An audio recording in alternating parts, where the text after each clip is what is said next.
അമ്മേ, ഞാൻ നിന്റെ മകനോട് പറഞ്ഞു കൊടുക്കും, നീ എന്നെ സുഖപ്പെടുത്തിയില്ലെങ്കിൽ നിന്റെ മകനോട് ഞാൻ ഈ കാര്യം പറഞ്ഞു കൊടുക്കും.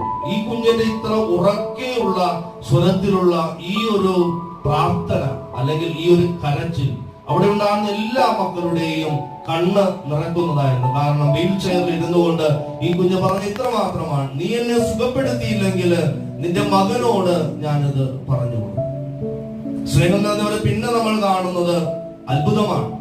അവിടെ നിൽക്കുന്ന ഒരു മനുഷ്യന്റെയും കണ്ണിൽ വിശ്വസിക്കാനാവാത്ത വിധത്തിലുള്ള അത്ഭുതം നടക്കുകയാണ്. നിമിഷ നേരം കൊണ്ട് ആ മകൻ ആ വീൽ ചെയറിൽ നിന്ന് എഴുന്നേറ്റ് ഈ പരിശുദ്ധ അമ്മയുടെ രൂപത്തിന്റെ അടിയിലേക്ക് നടന്നു നീങ്ങുന്നതായിട്ട് അവിടെയുള്ള ജനങ്ങളെല്ലാം സാക്ഷ്യം വഹിക്കുകയാണ്. ഒട്ടനവധി അത്ഭുതങ്ങൾ ലൂർദിൽ നടന്നിട്ടുണ്ടെങ്കിലും ഇപ്പോഴും വൈദികര് എടുത്തു പറയുന്ന